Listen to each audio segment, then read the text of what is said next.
Fellow travelers of the past, dim the lights, take a steady breath, and let the morning's cold settle around you.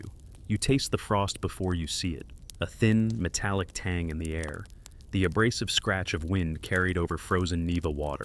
You hear the hiss of steam, the distant clack of rails, the low murmur of a city still waking. In that suspended hour, a train grinds toward a platform, a black line against the pale sky.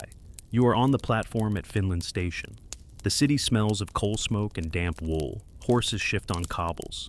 A few carts scrape past, their drivers wrapped in heavy coats. It is early April, 1917. Petrograd is a city of knots and frays, loosened from czarist rule by February's uprising, yet still tangled in shortages, grief, and fierce political argument. Soldiers queue for bread, women mend uniforms by lamplight, telegrams spool in the telegraph office with news that feels both intimate and epical. Formal power rests with the provisional government, but the Soviets, workers' and soldiers' councils, hold the pulse of streets and factories. Into this cold morning steps Vladimir Ilyich Ulyanov, known to many as Lenin. He arrives in a sealed train that crossed contested borders, a journey arranged through awkward diplomatic channels. He comes wrapped in a plain coat, a small bag at his side, appearing less like a herald and more like a man returned from exile, intent and a little exhausted. Those who had read his pamphlets or whispered his ideas in workers' clubs now see the living presence of a leader whose plans would sharpen what already simmered in the city. Lenin touches the platform with the practical awareness of someone who measures outcomes by action. The wood under his boots is salted and rough, the cold bites through leather. Around him a crowd clusters, soldiers with cartridges slung across their chests, factory hands with soot still under their nails, women with shawls drawn tight. Newsboys press forward, breath pluming in the air. There is a hush that feels like a physical thing, a pause in which waiting becomes tense and expectant. He moves simply. No grand gestures. A brief exchange with station officials, a pocketing of gloves. Small acts register in the crowd, a tilt of the head, a quick scan that maps faces like a tactician mapping terrain. Lenin's presence reframes the ordinary details of the platform, the scrape of a cartwheel, the distant clatter of tram lines, the smell of boiled cabbage from a vendor's stall. Each ordinary sense becomes a note in a larger charged score. Contemporary records do not preserve a single unambiguous transcript of what he first spoke at the station. Eyewitnesses remembered fragments, newspapers printed short summaries. Later memoirs layered the memory with meaning. What is certain is less the precise phrasing than the political gravity of the arrival. Lenin's presence shifted arguments already underway, whether to support the provisional government, whether to press for immediate Soviet power, how to transform wartime discontent into a coherent program. As the crowd leans in, a small knot of workers and soldiers edges nearer. A man with reddened fingers offers a paper. Lenin accepts it almost absent-mindedly and replies in a voice that is steady, terse, and clear. He does not declaim at length. His words are modular, propositions that will soon be shaped into pamphlets and party lines. The crowd reacts not to rhetoric alone, but to the sound a person makes when he translates theory into an immediate demand. Tension threads outward from that platform. Rumors of the sealed train's passage, allowed to cross Germany and Sweden, had spurred sharp conversations in Petrograd, tactical cunning to some, complicity to others. For many on the platform, such diplomatic puzzles mattered less than the palpable fact. A man with an unmistakable agenda had returned, and he required an audience that could act. Inside the station, conversations ripple like small waves. A soldier speaks of orders he no longer trusts. A worker complains of unpaid wages and closed shops. A mother worries aloud about the children and the empty pantry. Lenin listens. He reads the city. The arguments he heard there would become the raw material for the program he presented to his party in the days to come. The city's hunger and impatience were his evidence, far more compelling than distant political theorizing. The centerpiece of the moment is not a single sentence but a collision, an exhausted man's focused intent meeting a city eager for direction. Weather and texture matter here. The salt in the air, the scrape of boots, the smell of coal, the white puffs of breath, because they make the scene immediate and human. In those small sensory facts, the political drama acquires its shape. Lenin straightens, folds his gloves, and the crowd waits. Outside the station, the Neva moves slow and indifferent. Inside, human time accelerates. The coming days will extend those seconds into a program that insisted on an uncompromising shift. Direct appeals to Soviets, rejection of support for the provisional government's half measures, and the blueprint of demands that would soon be known and debated across Russia. But before such documents were debated and adopted, a quieter, urgent sequence unfolds on that platform. Conversations, choices, and the first public signals that a sharper course had arrived in the city. A telegram, a delegate, or a whispered decision could turn this thawing dawn into an opening salvo. The first public words have been spoken. Responses are forming in pockets of the city and in rooms where delegates will gather. Outside, gulls wheel over a pale sky. Inside, people ask the simplest question, what now? The platform's urgency carries with it a small bureaucratic momentum. Lists, names, delegates, a thread of messages that will need an answer. Lenin steps off the platform and into a narrow office warmed by a single brazier. The room smells of boiled samovars and wet wool. Light from a gas lamp trembles on a low table. Around the table sit a handful of comrades who kept the party's pulse alive in the city. Some faces are older, some younger, all tired in the same way. He lays down the small bag he brought with him and listens first. He lets the city speak through them. Bitter breadlines, war-hardened units with uncertain orders, fractured Soviets and competing parties. He asks precise questions. Who runs which factories? Which regiments hold? What the mood is at municipal Soviet meetings? His method is direct. He prefers short sentences and returns clarity for ambiguity. Arguments tilt and counter-tilt. Some urge coalition and prudence. The provisional government still holds offices. International obligations still bind the front. Others, raw from hunger, answer with impatience. Promises won't fill mouths. Lenin folds urgency into the kernel of his reply. Revolution is not theory. It is organized transfer of power to those who produce and defend the city. What follows is not a manifesto read at once, but a sketch of propositions, sharpened into demands. He speaks of land in peasant hands, of immediate peace without annexation, and of Soviets as the instruments of popular authority. He rejects reliance on bourgeois parliamentary committees and argues that only Soviet power can unite soldiers and workers into a government able to act. Krupskaya moves quietly at his elbow, arranging papers and keeping tea warm. Small domestic gestures, ash brushed into a saucer, a coat draped over a chair, anchor the scene in human textures. Even decisive politics carries the smell of boiled broth and cigarette smoke. That ordinariness matters because it turns abstract claims into choices people can imagine making at their own tables. Discussion turns practical, how to make these propositions visible, how to distribute them, how to call emergency meetings in key factories and barracks, which presses can be trusted, which railway men will carry leaflets without confiscation. The room's energy flips between high principles and drab logistics. Organizing revolution, Lenin seems to imply, is as much about ink and trusted messengers as about slogans. A younger Bolshevik asks the question of tactics. Immediate insurrection or steady work to win Soviet majorities? Lenin answers with crisp conviction. All power to the Soviets is not a slogan plucked at random. It is a strategic claim about where political legitimacy and practical force lie in the city. He explains how Soviets could become organs that bind garrisons and factories into a coherent will. Outside, the city is already rumoring. Newsboys press hurried cry sheets. Factory yards pass whispers like a chill. The sealed train's story, his journey across hostile lands with tacit permission, begins to spread, told variously as cunning, cowardice, or complicity. Some fear German links will delegitimize him. Others say such diplomatic oddities matter little compared to a clear program for peace and land. Lenin watches the worry as if it were another variable to calculate. They decide to call a meeting and to print a short programmatic statement that afternoon.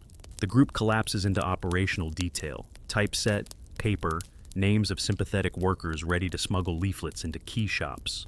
The brazier keeps the room from freezing. Hands write, fold, stamp. Political imagination here becomes assembly line work. A draft is set, a stencil cut, a worker's boots thud down the stair with a bundle of fresh leaflets. The centerpiece of these hours is not grand rhetoric but labor, breaking an argument into phrases that will fit a leaflet, finding the right cadence for public reading, choosing words that will move a tired regiment to act. Lenin repeats lines until they fit in both mouth and margin. Every clause is tested against two realities: how it will read aloud in a Soviet meeting and how it will be understood in a factory canteen. By late morning, a plan exists. Leaflets distributed, emergency Soviet sessions convened, and speeches made to workers and soldiers that very day. The city's skylines remain indifferent. Chimneys smoke, trams clatter, but below them, momentum congeals into a rhythm of small actions. Yet even as the first pamphlets leave the office, dissent simmers. Some comrades worry that the language is too uncompromising. More cautious voices fear a split with other socialist factions who might see this as maximalist brinkmanship. The sealed train whisper promises to be a thorn. Opponents will use it to charge Lenin with foreign ties, while allies will insist that intent and program matter more than the conduits of travel. The office empties into a city beginning to act. Leaflets move through fingers, pockets, and the slits of tram doors. A carpenter reads a folded page while leaning against a workbench. A sentry tucks one under his coat before a shift. Everywhere, ordinary surfaces, benches, counters, the polished brass of a telegraph key, become carriers of an idea that was born in a heated room over a brazier. When delegates meet that afternoon, they will have before them both a crisp statement and the rumor that precedes it. How will the Soviets judge an uncompromising program pushed by a man who crossed enemy lines to arrive? The question will not only be political, it will be moral and practical, and it will force people to name which story of the city they prefer. A single pamphlet flutters from a cart and adheres to a puddle of thawing snow. Someone stoops to pick it up. In that small, damp motion, the abstract debate becomes physical. Leaf in hand, idea in choice. And which hands will act on it, and which will tear it up? Afternoon settles into the meeting room like a second, slower winter. The brazier's heat has been banked down. A single gas lamp throws a small yellow pool across a scarred table. Men and women settle into chairs that creak and sigh. Coats leave dark crescent marks on the backs. Outside, the city cycles through its sound. Tram bells, a distant factory whistle, voices that belong to breadlines and watch posts. Inside, talk tightens. The room smells of stale tea, leather, and cigarette smoke. Delegates come with the ash of travel still on their sleeves. Some are trade union men, broad-shouldered and blunt. Others are soldiers in patched uniforms, hair thin from hunger. There are veteran revolutionaries who speak in aphorisms and younger faces who speak in bursts. On the table sit folded leaflets ready to be sent into the city. Thin slips that contain a program, a dare. A list of printers and sympathetic station workers lies beside them. Lenin does not open with flourish. He sets a paper down and looks at those around him. He reads, and the voice is a scalpel. Precise, unornamented, mercilessly practical. Lines land like facts. He argues that the war must end at once, that support for the provisional government is a dead end, that power must pass to the Soviets, immediate instruments of workers and soldiers. He speaks of land for peasants and of banks under public control. Each item is simple enough to be repeated in a barracks or a canteen. Some listeners hunch forward, others pull back. Lev Kamenev and Grigory Zinoviev sit with hands folded, faces schooled into caution. They respect Lenin's intellect but fear his speed. To them, the city's appetite for rupture could be overstated. To desert the provisional government now, they warn, is to risk isolation and repression. Inside, the argument is raw and personal. A worker delegate, knuckles scarred from the machines, asks in a voice like a file, how will Soviets govern without experience? How to stop chaos? Lenin's reply is blunt. Experience grows in action. Authority is not expertise alone, but organized will. Soviets that function with majorities in factories and garrisons. Power, he says, must be tangible. Telegraph lines in friendly hands. Production steered by committees. Artillery under accountable orders. The sealed train whisper surfaces and prickles the room. Accusations that Lenin traveled with German pass protection sting. If people believe his arrival aided by the enemy, his program risks instant delegitimation.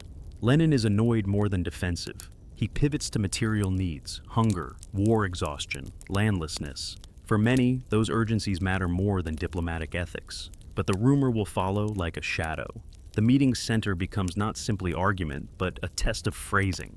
Lenin shapes sentences until they can be read aloud in a workshop, recited in a barracks, understood by women in a market.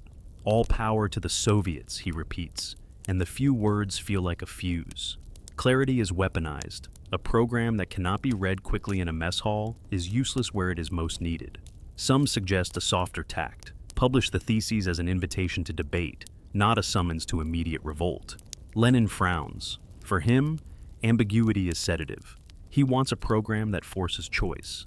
He accepts the risk. The statement will be printed and read in Soviet meetings that very evening. The room hums with nervous energy. Drafts are rewritten. Type is set by hand. A young comrade runs to locate a trusted press. Maps of sympathetic factories and regiments are exchanged. Each assignment is a small instrument in a larger machine that must move swiftly. Practical questions. Who will read where? Who will transport bundles safely? Which sailors can be trusted? Trump abstract theory in that hour. Outside, the city will soon judge the document's worth. Will factory committees accept it? Will soldiers make demands based on its clauses? Or will it remain elegant paper in postal bags? These are not idle questions. They decide the difference between argument and action. When the meeting breaks, small groups split to enact the plan. In a back room of a print shop, the smell of ink and metal becomes a drumbeat. Fingers set type under a lamplight, breath fogging in the cold. In a neighboring block, soldiers convene and whisper into their hands. A delegate folds a crisp copy and tucks it into his coat, feeling its weight like a promise. Uncertainty remains the room's residue. Even as first leaflets roll from the press, a calendar of possible outcomes hangs in the air. Quick seizure of key infrastructure, patient work to win majorities, or rapid backlash that fractures Soviets. The edge between decisive action and disaster is thin and personal. Men and women who had warmed their hands at the brazier must decide whether to risk livelihoods and lives for a program written that morning. That evening, as the first prints leave the shop in a narrow cart, a sentry will pause to read a slipped page. A factory foreman will balance family obligations against the thrill of a cause. Somewhere near the docks, a sailor will tuck a leaflet under his coat, glancing at the river for fear of spies. The city behaves as if nothing is happening, and as if everything has changed. The machine of distribution begins to duplicate the room's intensity into practical steps. One leaflet can move quickly, one idea can move faster, but the whisper of the sealed train, the calculus warnings of experienced comrades, and the cold arithmetic of repression persist as counters to momentum. As night lowers, the question that presses close is simple and terrible. Will these words make bodies move? The answer will begin in pockets and hands before it is decided in grand chambers. The evening's meetings will be small and numerous. The first to read the theses will react in private corners, in workshops, in barrack yards. It is there, in those small spaces, that the revolution's shape will be tested. Evening deepens into small, kinetic acts. In the narrow back rooms of factories, men and women who had never been public speakers gather around oil lamps and folded pages. The leaflets, crisp, direct, break the day's routine. A machinist wipes grease from his hands and reads aloud. Sentences meant for Soviet meetings become the rhythm of a shop.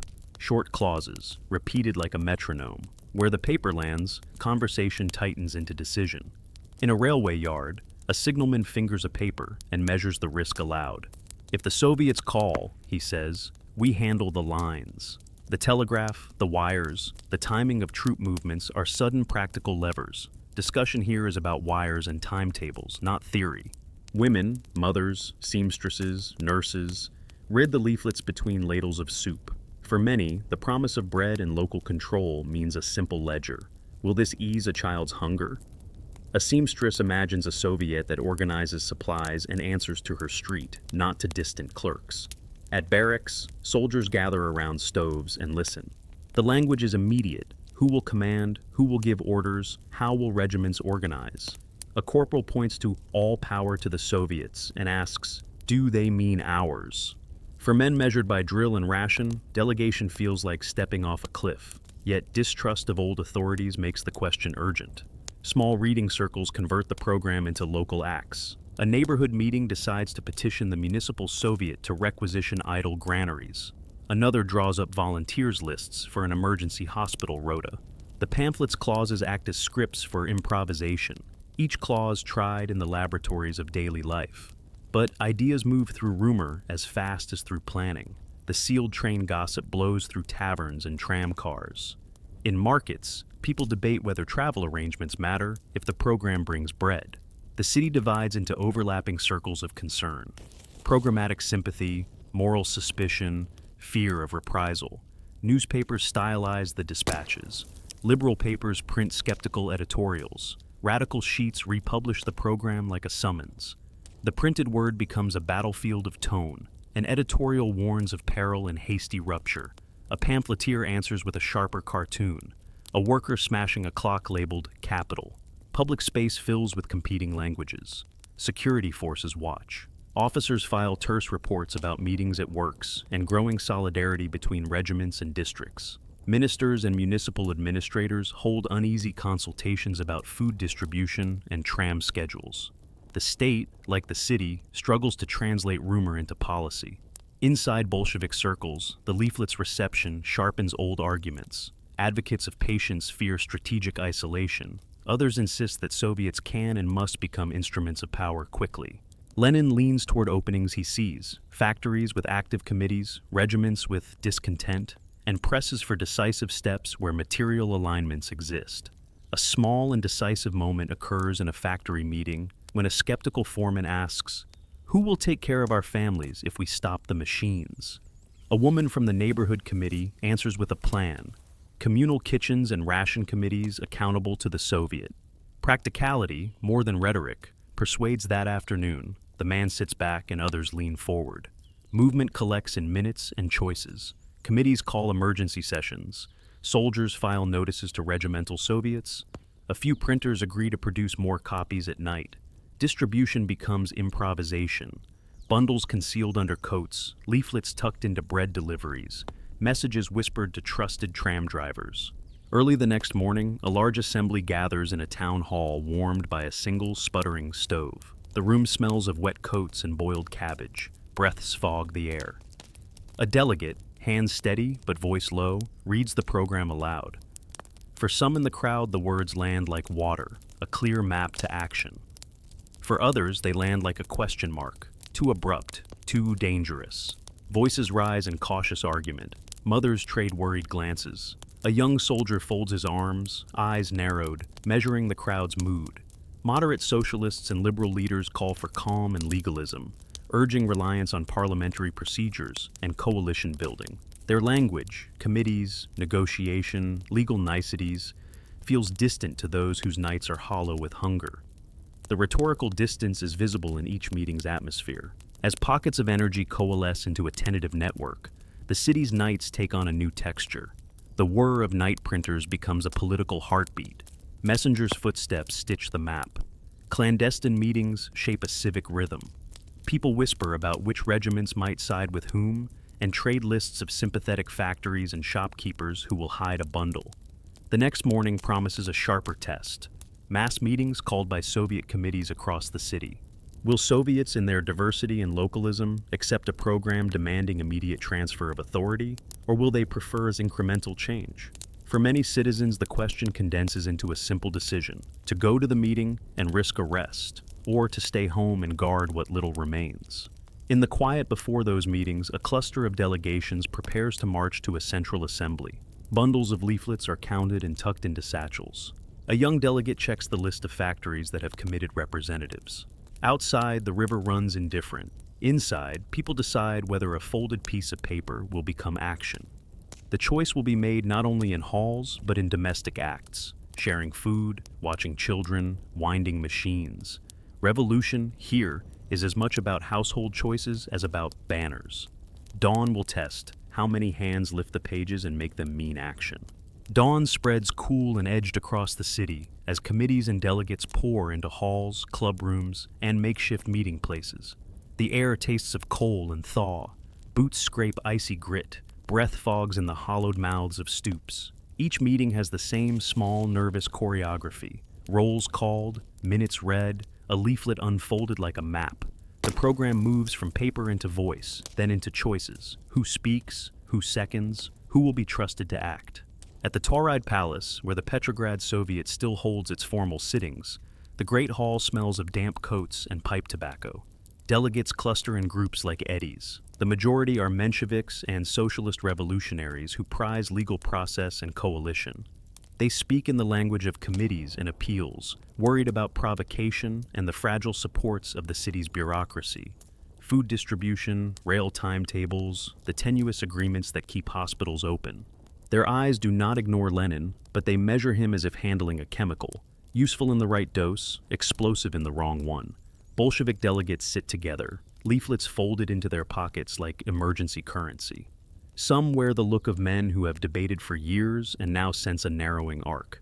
That political argument is no longer only debate, but a decision about how quickly to bend public institutions. Lenin moves through corridors and side rooms, speaking not as an orator, but as an engineer of decisions. He threads tactical questions. Who will control the telegraph? Which factories have decisive committees? With rhetorical ones. Can Soviets be instruments of immediate authority? He treats the Soviet not as a theoretical object, but as a machine to be engaged, calibrated, and, if needed, seized. Outside, the city is a grid of small scenes. At a confectioner's near the docks, women trade news over the counter. Which bread shop has flour? Which tram car has begun running again? A tram driver tucks a leaflet under his cap and watches faces for notices. At a bakery, a foreman, face cracked from wind and kneading, listens to a coworker read the program aloud over the hum of ovens. The words take shape as obligations. The Soviet will demand requisitions of idle grain. The Soviet will argue for soldiers' committees to coordinate discipline and food for families. Practical plans spread like a sketch that can be filled in on the ground. Telephone and telegraph stations become nerve centers. Signalmen in threadbare coats guard keys and wires. Each message is a potential lever. The telegraph clerk who handles a message from a distant garrison becomes, for a moment, both official functionary and political actor. Where messages travel through printed sheets, dusty telegraph offices, or whispered orders between barrack rooms, momentum can appear overnight. The sealed train gossip continues to hum in the background, but the louder hum is the movement of messages that make bodies move. At some factories, the leaflets are answered with silence. Owners lock doors and wait for the state's direction. In other shops, committees accept the program and begin to plan. They draw lists for volunteer kitchens, propose committees to supervise fuel distribution, and draft petitions that will be read aloud in Soviet sessions. The acts are small, domestic, and compelling. Who will tend the children if strike action begins? Who will keep the grist mills turning if the millers stop? Each question demands a local solution and reveals the Soviets' potential capacity to administer life. The sailors on the river and along the docks are another current. Their yards smell of grease and salt. Their chatter is blunt and practical. Sailors who read the leaflets discuss chain of command and the peculiar leverage of ships and ports. Control of the river and the docks would be a strategic boon. It would make the difference between a program voiced on paper and a program enforced in practice. A dockworker tucks a copy into a locker and thinks of the nights he spent frozen on watch. Thinking then was survival, now it feels like decision. As morning moves toward noon, the mood in many Soviet meetings shifts from debate to urgency. A series of municipal Soviets across the city call extraordinary sessions. Moderates urge negotiation with the provisional government. Radicals argue for immediate, decisive transfer of authority to Soviets. Some delegates, pressed by mothers' faces, by lines for bread, by factory stoppages, find themselves less interested in elegant parliamentary theory than in what will keep children fed this week. The provisional government, its ministers reading reports and telegrams, grows concerned. Administrators note increasing disorder in distribution points and the appearance of organized picket lines at depots. A cautious minister speaks of legal steps and appeals to order. A clerk worries aloud about the telegraph messages that travel with surprising speed. The machinery of government continues to function, but its bearings feel looser than they did a month before.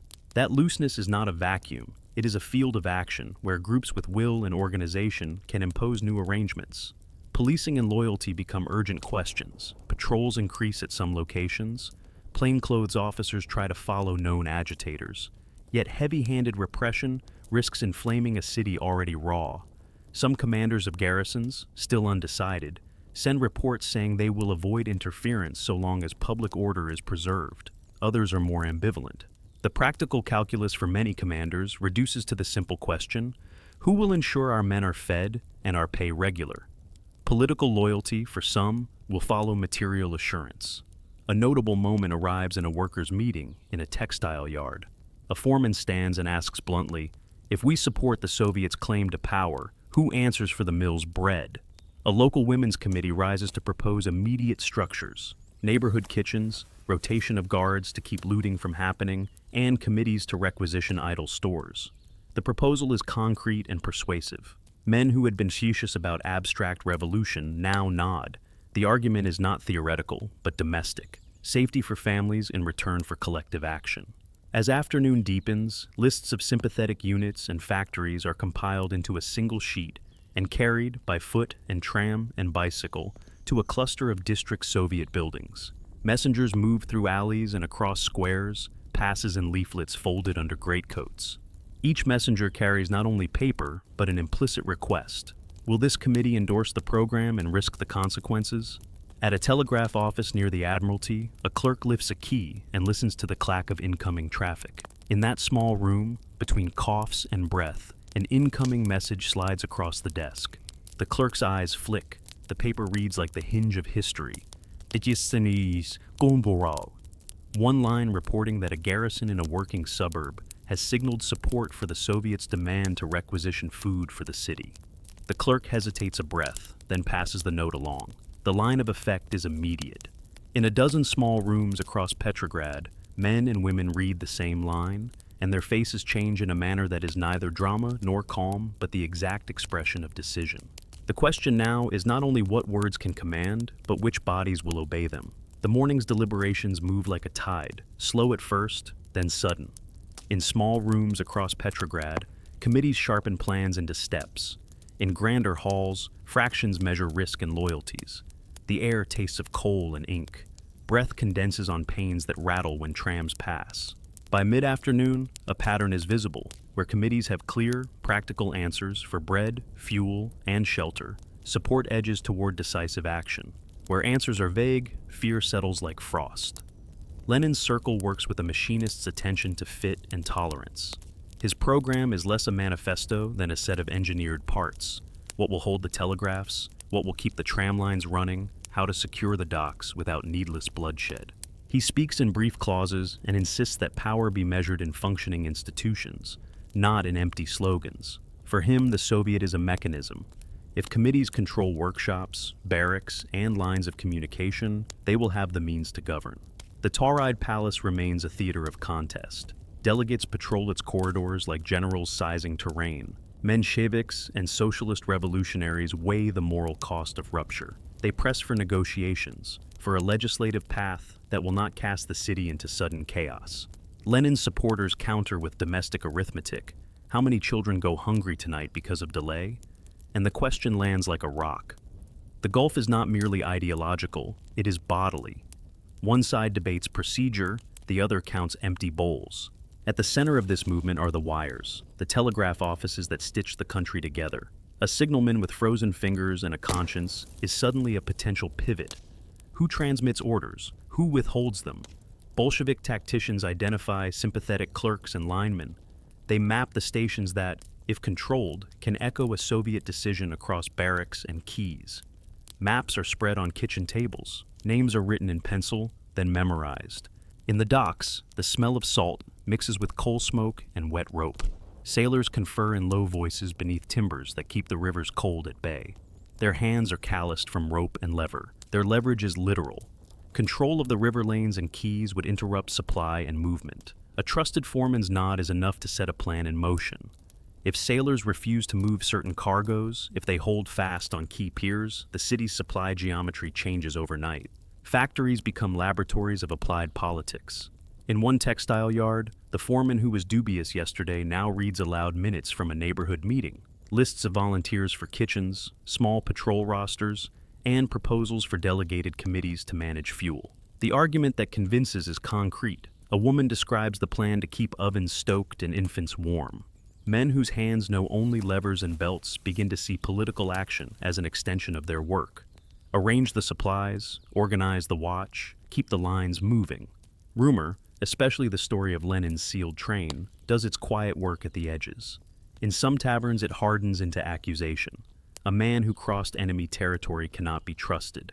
In other corners, it is a cleverness to admire. The allegation matters because it gives moderates a lever. To call Lenin's motives into question is to weaken his appeal. Yet rumors do not feed children. For a surprising number of people, the sealed train story is less decisive than a reliable cart of flour or the sight of a local Soviet requisitioning idle grain. Tactical planning becomes improvisation under pressure. A press operator in a cramped shop hesitates when two officers pass by. A committee uses the diversion of a tram strike to move bundles to a suburban meeting. In one small, decisive act, a telegraph clerk in a back room, eyes rimmed red from cold, refuses a direct order to detain a messenger and instead taps a coded reply to a sympathetic garrison. Supply lines secure. Await instruction. The clerk's hand trembles. The message flies across wires that carry hope and risk in equal measure. The provisional government senses the change with the cautious fear of a manager whose ledger shows unfamiliar entries. Ministers frown over reports of organized committees requisitioning grain and of soldiers' councils making their own demands. Officials debate whether to assert authority by arrests or show of force, or to seek compromise that might diffuse momentum. Each option carries cost. A crackdown could provoke open resistance. A compromise might concede the levers of administration to bodies they distrust. Within Bolshevik ranks, old disagreements flare in new light. Kamenev and Zinoviev, seasoned by exile and cautious by temperament, voice a persistent worry. Precipitous action may isolate them politically. Lenin answers by pointing to the arithmetic of the city, where local Soviets are already functioning and where the garrison reports show wavering loyalty. The risk of delay outweighs the risk of action. He presses for targeted moves, seize the telegraph, secure the post offices, take control of key railway junctions, not for a blind revolt, but to convert a program into operational authority. The mood of the city oscillates between mundane domesticity and furtive preparation. Mothers sew bundles of clothing, volunteers rehearse lists for rotation at communal kitchens, messengers memorize routes that avoid known patrols. Each small act is a node in a lattice of readiness. People who a week earlier thought of politics as distant begin to calculate probability and safety. If the Soviet controls grain depots, can they ensure their streets bread? If fishermen refuse a corporate order, will the docks stand still? As dusk approaches, a cluster of district Soviets prepares to convene a consolidated assembly.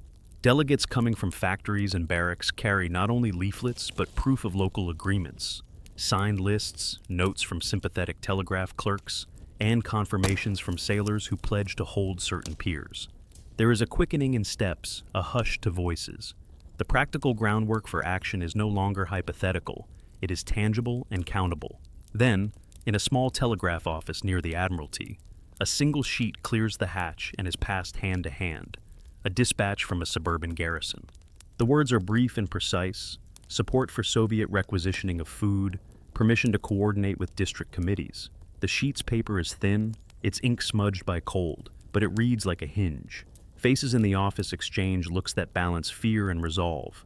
In rooms across Petrograd, the same line of ink will cause different peoples to do different things. Some will breathe and move toward coordination, others will tighten and seek counsel. For some, the dispatch is encouragement. For others, it is proof that the moment requires a clear decision. The city holds its breath in a way that is almost physical.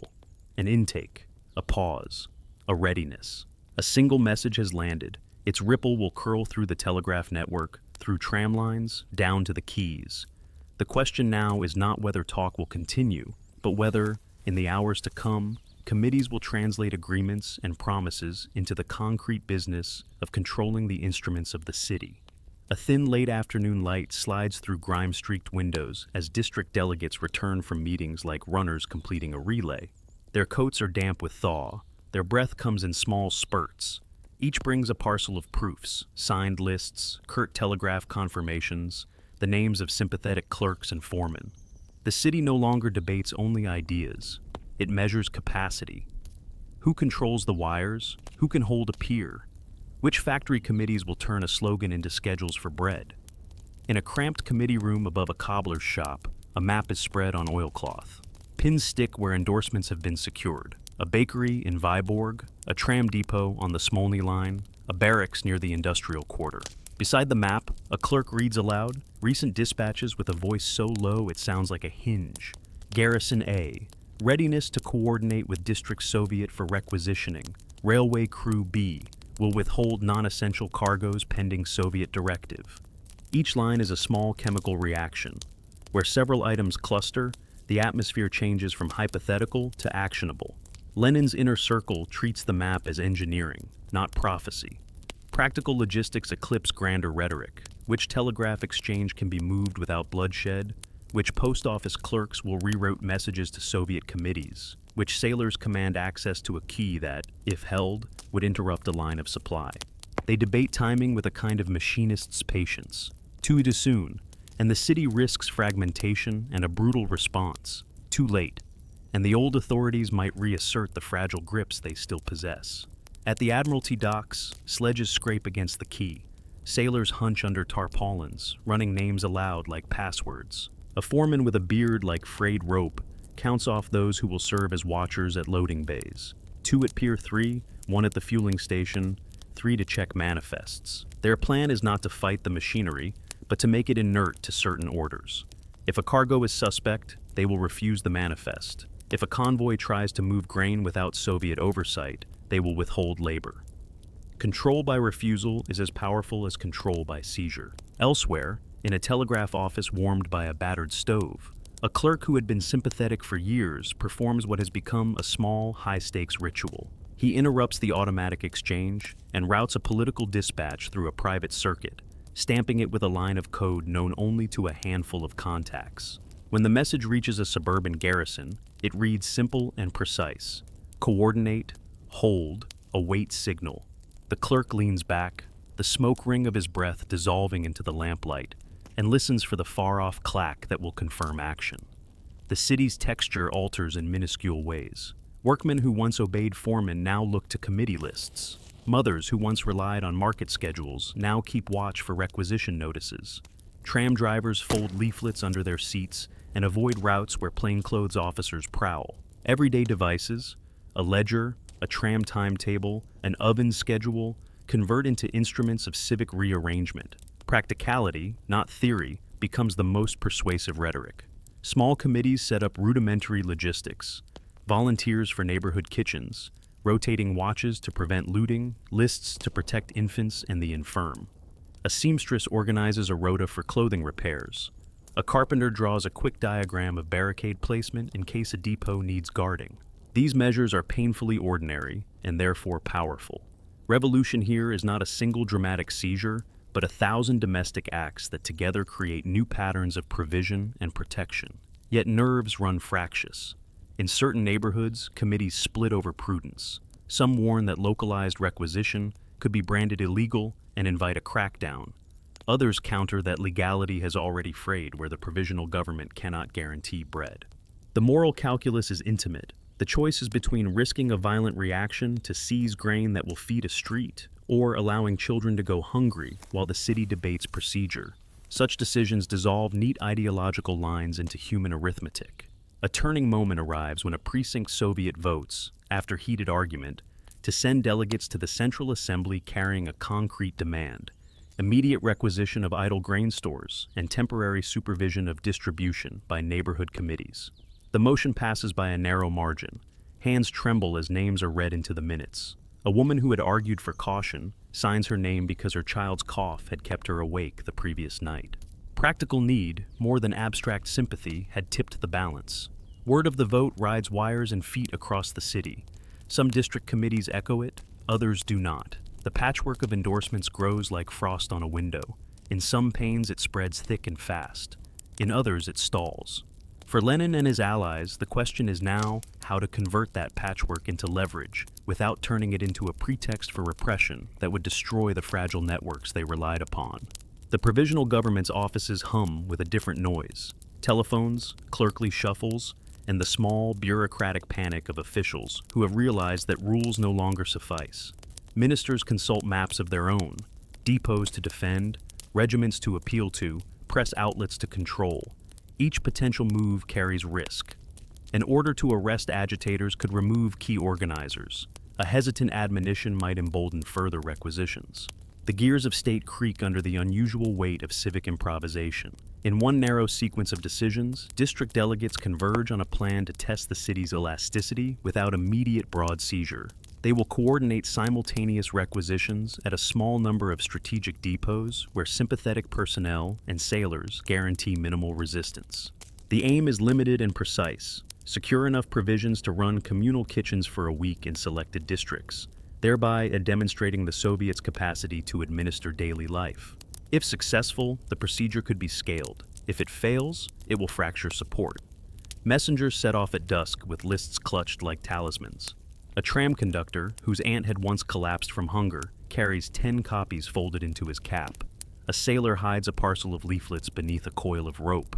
A telegraph clerk stays late, tapping coded signals into the night that will confirm rendezvous points.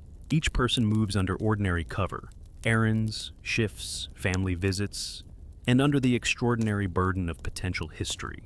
Night deepens, the river's black surface absorbs the city's muffled noises.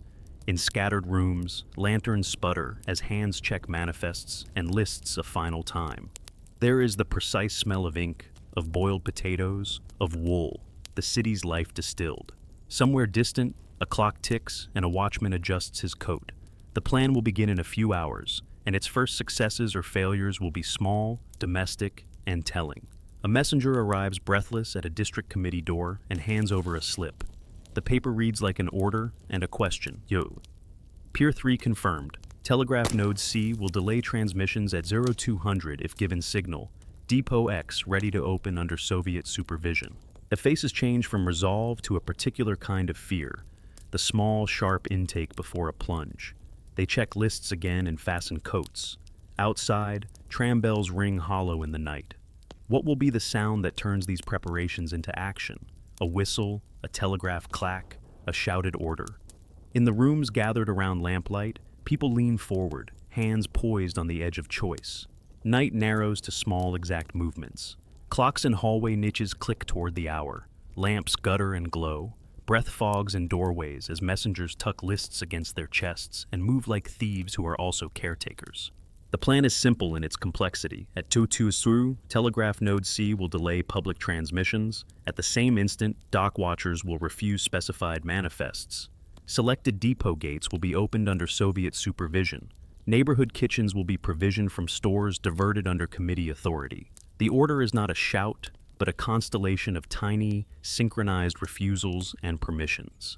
In the telegraph office, the clerk who has agreed to the risk warms his hands over a battered lamp.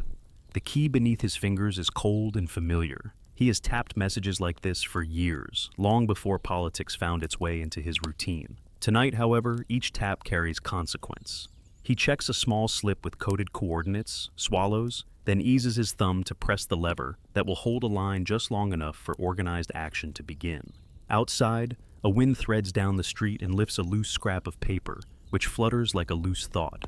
On Pier 3, men with the bulk shoulders of sailors cluster beneath tarpaulins. They smell of oil, brine, and frozen rope.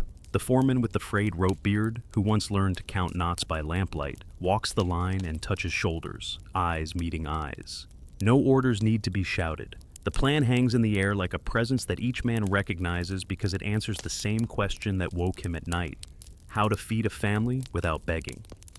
When the horn of a tug slips low in the dark, a signalman steps out, palms an unofficial list to the watch. They will not load certain wagons. They will not man the cranes for dubious manifests. Control by refusal is quiet but absolute. At Depot X, the iron gates are unlocked by hands that know the lock's quirks. A porter's breath blows in white against the lantern glass as he pushes the heavy bolt. For a moment, the warehouse smells only of cold grain and tarred rope. Then the lamps reveal rows of sacks and barrels that read like a map of sufficiency. A neighbor committee appears with lists and witnesses. They sign a formal-looking slip that will be kept in case the state asks later who took what. The ritual is designed to make requisition administrative, not looting. Inventory recorded, names listed, responsibilities assigned. The act aims to convert theft into public provision under Soviet sanction.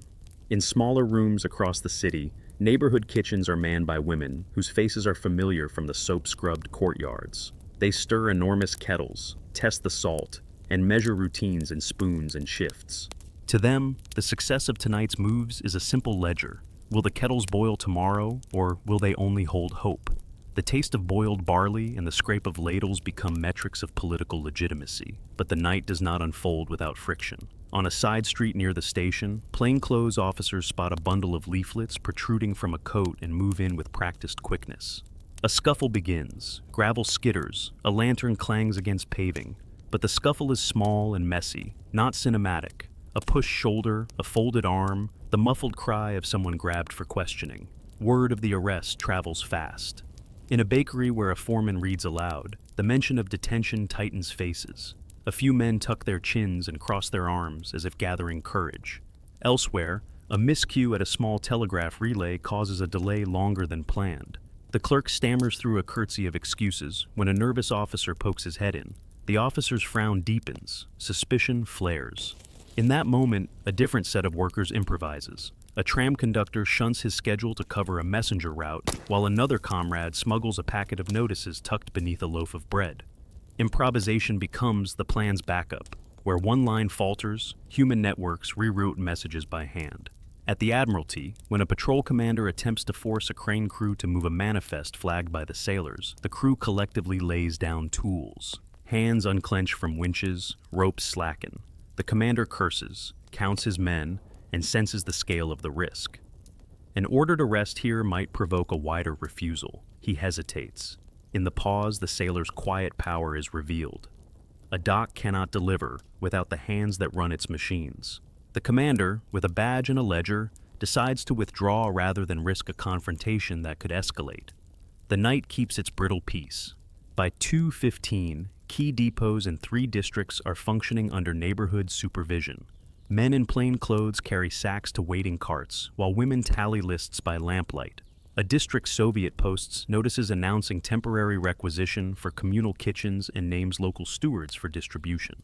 The notices are written in clear, simple language. Dates, times, locations, because clarity is part of the legitimacy that must be claimed. People read them in doorways, stamp them into memories, and fold them into pockets.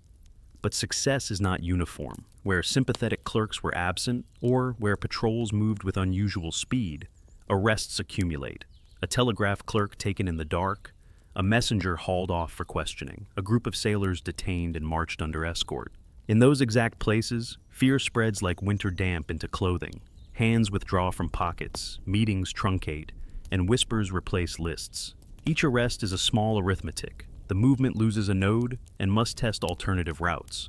Back at a makeshift coordination room near the Smolny line, a young delegate receives a note confirming that a suburban garrison has moved to support localized requisition.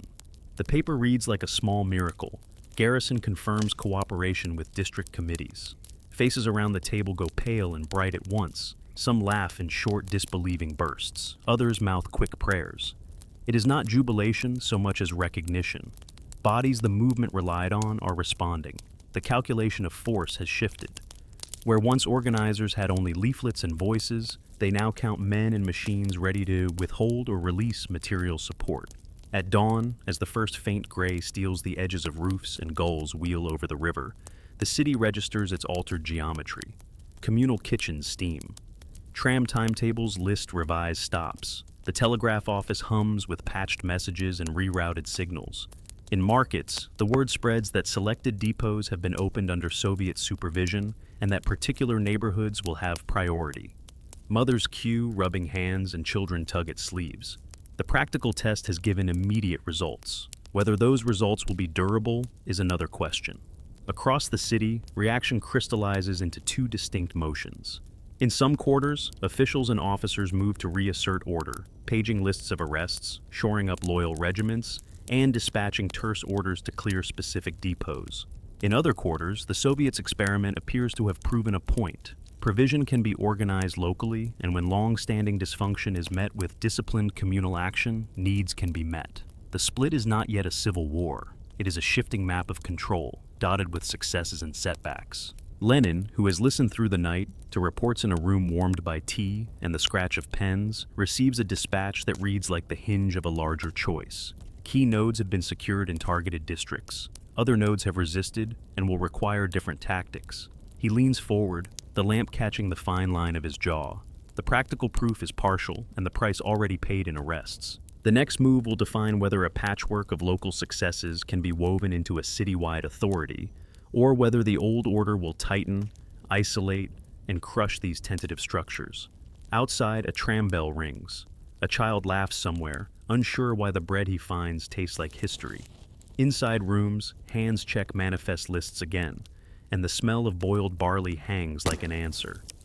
The morning's small wins have weight, but the day ahead asks if those wins can be held. Late morning dissolves into a day of frictions and small victories. The city that had slept through months of shortages now moves with a new rhythm. Committees that once met in corners of workshops convene openly. Telegraph clerks exchange coded acknowledgments as if rehearsing a new language. Mothers map routes to the depots that have reopened under Soviet oversight. Lenin reads reports by lamp and gaslight, his profile carved into the thin smoke of tobacco. He is both observer and instrument, measuring angles of risk and possibility in each dispatch. The provisional government answers in bureaucratic tones that try to sound calm. Reports pile on ministerial desks. Dispatches about ordered detentions, summoned commanders, emergency meetings where cautious men debate procedure and the perils of provocation. Their language is legal and measured, but beneath it runs unease. Orders and garrisons matter less when the people who run trains, manage telegraphs, and feed children refuse to obey.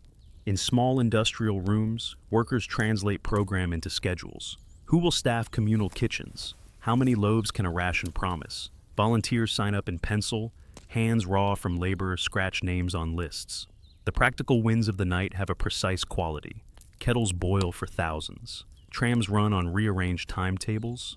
A clinic opens with supplies taken from a depot now under neighborhood supervision. People start to measure politics in hot meals and a child's sleep.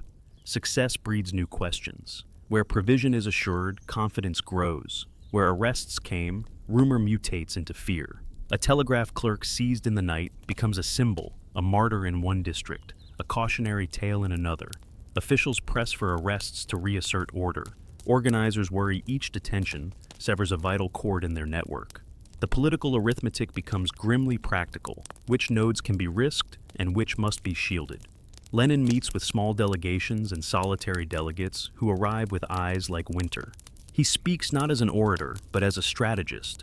Where to sharpen a move, where to consolidate gains, where to protect an indispensable worker so their skill remains part of the movement. He understands the moral transactions at play. Asking a baker to work for the Soviet asks him to risk arrest. Asking a clerk to delay a message asks a civil servant to betray routine that once guaranteed predictable safety.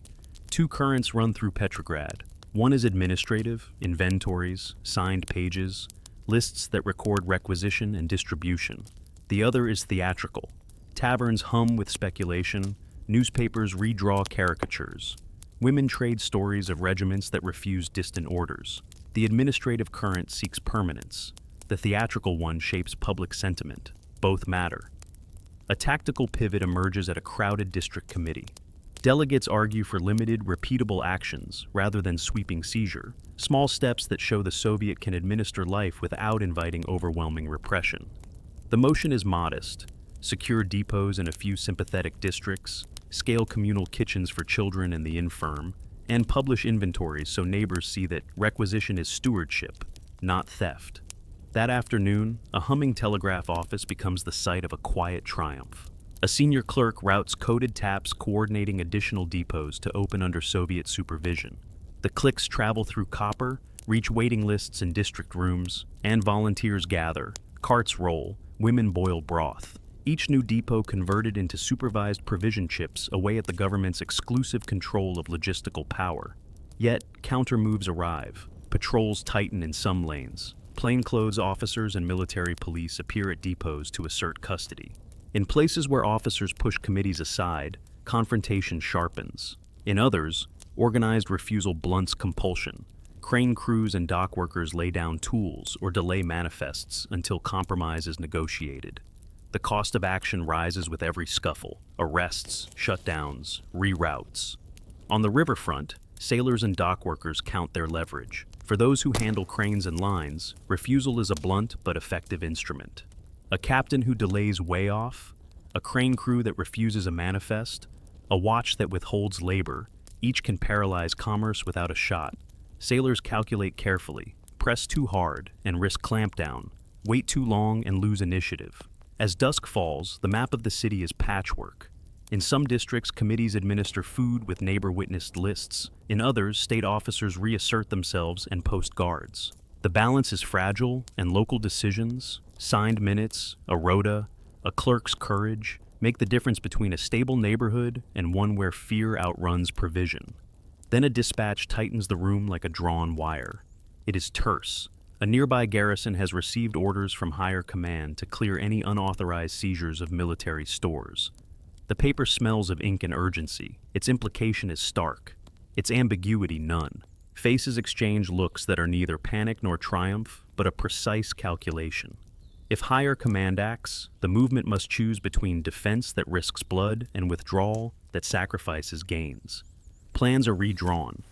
Committees shift from outward requisition to protective measures. Watch rotas posted, liaison men assigned to sympathetic barracks, legal protocols prepared to show inventories publicly if officers demand proof.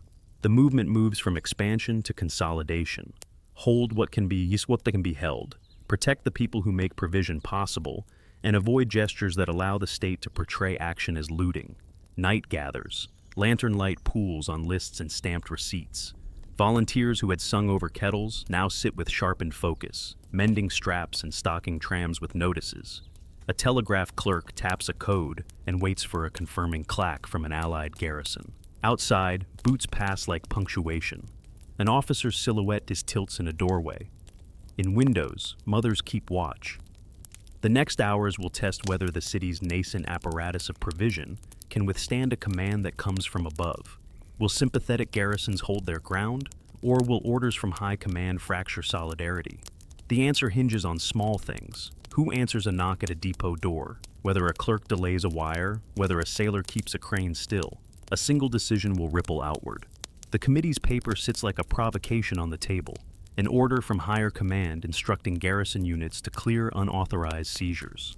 Around the lamp, faces register a narrow set of calculations. How many volunteers can be spared? Which neighborhoods need priority? How to move witnesses and inventories so actions can be shown to be lawful. Outside, the city hums as always. Tram bells, hearth smoke, a child's voice. Inside, ordinary sounds are filtered through urgency.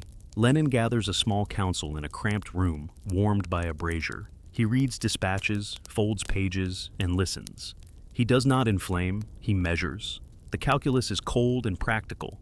Defend enough depots to keep communal kitchens running, concentrate reliable volunteers at a few strategic points, and avoid diffusing forces into futile stands. He asks which regiments might be sympathetic, where clerks can delay orders, and which telegraph nodes are most vulnerable to routing. His language has the tone of an engineer plotting tolerances, not an ideologue calling for drama. Orders must be turned into action. Delegates are sent to organize watch rotations, secure medics, and set up public ledgers that will record every sack taken. A cautious telegram is drafted and sent to Allied barracks. The movement is consolidating legitimate provision efforts, not pillage, and support is requested to accompany any defensive measures. The wording is deliberate, clear enough to be understood by sympathetic commanders, restrained enough to avoid giving a pretext for a harsh crackdown. The movement's leaders understand that the state reads both language and tone for invitation or excuse. On the street level, daily life bends toward logistics. Vendors stack potatoes beneath tarps. A baker patches his oven and imagines how many loaves he must bake if kitchens depend on his supplies. A tram driver who used to ignore pamphlets now recognizes the gait of a known messenger and decides whether to ferry a bundle past a checkpoint. Ordinary trades become political acts because the city's survival depends on them. At one depot, an ink-stained porter takes on the quiet dignity of a steward. He signs a ledger listing sacks designated for neighborhood kitchens and names distribution stewards. A clerk who had worked in municipal offices records each entry with a careful hand. Their paperwork is dry but deliberate. Inventory, signature, witness.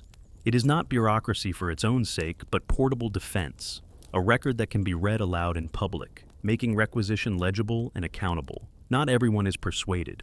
Patrols edge closer to depots and kitchens where witness lists are posted. In one ward, a plainclothes officer passes a lamplit window, and people inside stiffen. When knocks come at committee doors, hands freeze on lists. There are moments when negotiation still works. A junior officer asks for assurances that grain will reach the needy and not be hoarded. A woman with soot on her sleeves answers plainly. Every sack will be counted publicly. Stewards will be named. Anyone may inspect the lists. Practical transparency sometimes averts immediate conflict, but not all encounters bend toward compromise. At an outer depot where arrests had thinned organizers, a dispute turns ugly. Officers insist on access to stored sacks. Volunteers refuse. A shove, a struck head, a cry, small violence with immediate consequences.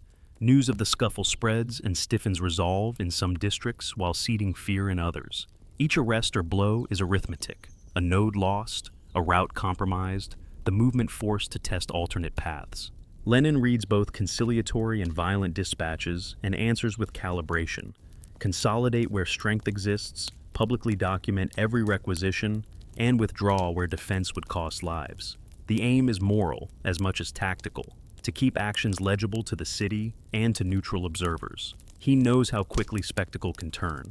A single death can galvanize, or it can give the state the pretext to crush fragile networks. At the docks, sailors argue over posture. Some insist on a hard line, refuse all suspect manifests, and risk confrontation. Others counsel restraint, hold what can be held, but avoid a fight with a regiment that might obey the clearance order. They reach a conditional compromise. Crane crews and watchmen will refuse particular tasks and will not cooperate with manifests justified by dubious paperwork. They will physically resist only if confronted by unmistakable military detachments, clearly enforcing an order. The compromise preserves leverage while limiting provocation. Then the new dispatch arrives, breathed in by a runner who slams the committee door and lays the paper on the table. A nearby regiment has received explicit orders to clear unauthorized seizures and to render aid to any civil authority requesting it. The wording is stark, its implications immediate. Faces go quiet as people translate the line into knocks at doors, manifest checks, and bayonets at depot gates. They tally volunteers, consult ledgers, and look at maps of sympathetic billets. For a long minute, no one speaks. The moral geometry tightens. Feed children and risk blood, or yield stores and condemn households to hunger. Outside, a tram bell rings, and children play in puddles, unaware that a committee's pen will decide whether their street eats tomorrow. The youngest delegate reaches for a pen and signs the ledger. The stroke is small, domestic, and enormous. Runners are dispatched with copies and witness lists. Stewards are posted at depot doors with inventories in hand. In the hours to come, men will knock, officers will read orders aloud, and stewards will answer that there is a public record and witnesses present. Whether that record will suffice when a regiment appears with explicit orders to clear remains the question. The city holds its breath in tiny bureaucratic acts, the counting of sacks, the naming of stewards, the folding of a paper that might be read at a doorway where a rifle is braced. A knock will come at any moment. The knock at the depot door is neither dramatic nor theatrical. It is a curt, businesslike rap of knuckles on wood that carries the weight of orders. For a moment, the room's light seems to thin. Hands hover over ledgers, the scratch of a pen pauses, and a woman who had been mending a strap tugs her shawl tighter. A steward crosses the floor, lifts the latch, and the corridor fills with the smell of oil, flour, and cold wool. A junior officer stands in the doorway, breath misting in the light. He produces a terse paper and reads aloud the words no one at the table wants to hear. A directive from higher command, ordering the clearing of unauthorized seizures. He speaks with the flat tone of bureaucracy. Outside, a cart creaks. Inside, the ledger's pages rustle like fragile armor. The steward answers not with a speech, but with paperwork. He lays out the inventory, sacks neatly counted, signatures of witnesses, time-stamped notes of distribution, and says, plainly, that the stores are under neighborhood supervision with named stewards accountable for distribution. The officer skims, eyes narrowing on names and signatures. The room smells suddenly of ink and authority. What happens next is not a tableau from some melodrama, but a sequence of small, decisive negotiations. The officer consults a sergeant, compares the written order with the ledger, and asks the simple, practical question that often decides such encounters: who exactly is being fed by these sacks? A woman at the table names streets, rehabilitated kitchens, nurses in a hospital ward. A milkwoman points to infants who had not eaten in 2 days. The ledger becomes proof and plea at once. Some officers step back when they sense witnesses in legal form. A public record without the pretense of secrecy can blunt the pretext for summary seizure. In that depot, the officer leaves with his paper folded and a promise to report for clarification. The promise is thin, but it buys time. The ward's women breathe out as if someone has loosened a tight knot. Practicality, inventory, witnesses, named stewards, has turned a potential clash into a fragile truce. Elsewhere, the knock produces a different arithmetic. At a smaller shed on the industrial ring, patrols move with less hesitation. A commander reads his orders, eyes cold, and steps forward with a detachment. Volunteers are pushed aside. A clerk is seized and hustled toward a wagon. A scuffle, a whispered curse, a man dragged through snow. These are the smaller, raw incidents that do not make newspapers grand editorials, but reverberate through neighborhoods. In the wake of such arrests, committees redraw their routes and reroute messengers through safer hands. The movement's leaders watch from rooms where heat pools under lamps.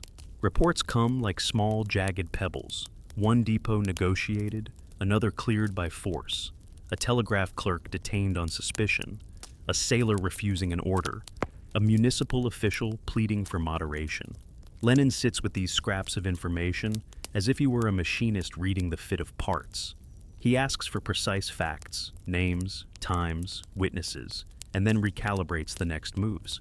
His language is not rhetorical flourish, but conditional engineering. Consolidate here, defend there, avoid a fight where the ground is thin. Public documentation becomes a weapon of its own. Committees begin to publish inventories and post them on walls in full daylight. The aim is twofold: to make requisition legible and defensible, and to show neighbors that action is administrative, not predatory. A posted list reads like a promise and a legal brief. Its presence invites oversight and limits the state's ability to caricature citizens as looters. In many districts, transparency persuades hesitant officers to ask for orders rather than execute them on site. In others, paperwork is shredded in a hurry before any record can be read by a magistrate. The telegraph network keeps humming under the pressure. A tapped confirmation that a garrison will coordinate can mean the difference between a peaceful handover and a violent sweep. Clerks who have remained anonymous become essential conduits. A hesitating ack here, a delayed transmission there. The human rhythms of the wires, taps, pauses, repeats, map the city's capacity to resist blunt coercion. Each private clack that diverts an order into sympathetic hands is a small miracle, a miracle of human discretion. On the riverfront, the calculus is different, but no less critical. Sailors and crane crews measure leverage in physical terms: a held winch, a withheld tow, a refusal to raise a gangway. When officers arrive with orders, they find hands that know how to stall time. In some cases, commanders back down rather than risk a mass refusal that would strand ships and paralyze commerce. In others, confrontation occurs, and men are carried away under a bitter sky. The practical logic of the docks, that machines need people, becomes a blunt instrument in favor of local control. Word of the night's arrests and concessions travels quickly through the city. Messengers reroute, neighborhood committees change meeting places, and women post new watch rotas. In rooms lit by kerosene, lists are rewritten and names moved as if solving a puzzle. The movement learns as it acts, which depots can be openly supervised, which require covert access, which telegraph nodes can be trusted, and where a duplicate route must be arranged. Every small loss teaches a new contingency. At the Tauride Palace, delegates read dispatches and debate the moral edges of action. How far can a Soviet legitimately go to secure provision before it invites the state's wrath? Moderates insist on legal restraint. Radicals counter that law cannot feed an empty stomach. The argument practices a peculiar cruelty, the weighing of children's hunger against the fear of bloodshed. It is an argument of arithmetic more than ideology, and it bends decisions in ways that rhetoric alone cannot. As the day moves toward evening, a runner arrives at Lenin's door, panting and raw from the cold. He hands over a narrow slip of paper that has been sent through several hands and retouched en route. The line is terse and dense with meaning. A neighboring garrison's commander has been consulted. His reply is not a yes or a no, but a single word that hangs between support and restraint. Those in the room read it too slowly, as if elongating the moment might change the ink. The paper's meaning is ambiguous in the way that matters most. It could be read as tacit approval, or as a promise to wait for clearer orders. For the moment, the city's fragile geometry, its stewards, clerks, sailors, and committee women, has produced results that are both hopeful and precarious. The ledger's ink is still wet on some tables. The arrested men are being counted in others. A decision made in one depot can ripple into another, and the choices of a few officers will shape whether a pattern of local provision becomes a durable civic reality or a short-lived experiment stamped out by higher command. A knock will come again, this time perhaps not for information, but for a test of whether the city's new arrangements will be defended. The city breathes like a body under strain, shallow, quick, attentive to small pains. Word of arrests and concessions ripples through bakeries and barrack yards. New lists migrate from one committee table to another like living things that must be fed. In windows, women press faces to pane glass and watch for patrols. In telegraph rooms, clerks rub numb thumbs and listen for the soft, vital clack that means a friendly garrison will not march. The stakes are practical and immediate. Who will feed this street today? Who will answer a knock at dusk? Who will carry the next parcel safely? Lenin moves through reports the way a machinist checks tolerances. He looks for weak seams and for points that can be reinforced. He convenes a small group and speaks in tight sentences. Where the state presses hard, retreat and legal visibility. Where committees have confidence and witness, consolidate and publicize. He presses the need for disciplined language in public statements. Clear, repeatable lines that ordinary people can read and that sympathetic officers can accept without being shamed into a reaction. It is, again, political engineering, not theatrical seizure, but careful conversion of capacity into authority. In many districts, the conversion feels possible. Kitchens steam, ration lists are posted, and children eat in paltry but steady portions. A baker in one quarter bakes extra loaves on a schedule coordinated by a committee. A tram driver adjusts his rounds so volunteers can carry supplies at dawn. The quotidian acts of provision become proof points, evidence that the Soviets' claim to govern is not mere rhetoric, but functional. Each functioning kitchen is a small victory in the contest to show legitimacy in practice. Yet the state is not idle. Ministers consult dispatches. Commanders debate the costs of allowing localized requisitions to stand. The language of authority grows sharper. Orders that once read like administrative memos now carry the threat of confrontation. Protect depots, restore municipal control, detain agitators. For many officers, the calculus is not abstract. A clear order from above absolves hesitation. Some commanders respond by reinforcing depots. Others tiptoe with restraint, listening to the ledger of witnesses and to the crowds that gather in doorways. Pressure ripples outward. Where patrols tighten, committees invent new routes. Messengers hitch rides on delivery carts, leaflets slip between bread and cloth, and telegraph replies are rerouted through sympathetic nodes. In a small back room, a group of laundresses stitch coded seams into garments that will hide bulletins, turning domestic labor into a circuit of information. The improvisation is improvised because it must be. Ordinary ingenuity becomes the scaffolding of organization. Tension sharpens at the docks. Sailors who had been resolute face the concrete prospect of direct orders to move contested cargoes. A captain is summoned to a command tent. His face is a map of calculation, obedience versus community, the Navy's tradition of chain of command versus the immediate need of families ashore. In a quiet corner of the quay, he speaks to comrades in low voice, measuring risks. The cranes stand like sleeping beasts, their cables slack. Every refusal is a potential strike against supply lines. Every compliance is a concession of leverage. Meanwhile, in the telegraph network, the clack beat grows strategic. A delayed line here, a routed acknowledgement there. The human discretion of clerks decides more than any proclamation. A single clerk who refuses to forward a clearance can buy hours. A cable rerouted to an allied node can mobilize a sympathetic regiment to stand watch rather than march. The network becomes a living grid of trust and betrayal, and those who man it, thin, tired, cold-fingered, are essential actors in a drama often framed as only political. At the Tauride Palace and in municipal offices, debate grows shriller. Moderates warn of chaos if the Soviets leap too quickly. Radicals point to the visible proof that local administration can work where state institutions fail. The moral arithmetic remains unbearable. Is a life saved by a kettle worth the risk of blood? For many delegates, the answer is not some high principle, but a ledger of households and the small faces that occupy them. Policy in this hour is not formed in theories, but in lists and in the sound of a child's cough heard through a committee window. Then a new element arrives, the rumor of external orders consolidating. It moves through the city by whispers and curt notes, generals in reserve, a minister pressing for decisive clarity, telegrams that read like instruction manuals to enforcement. Who speaks for the state? Which commanders will obey? The rumor is incomplete but heavy. It forces committees to choose defensive postures or to accelerate moves before loyal units can be rallied.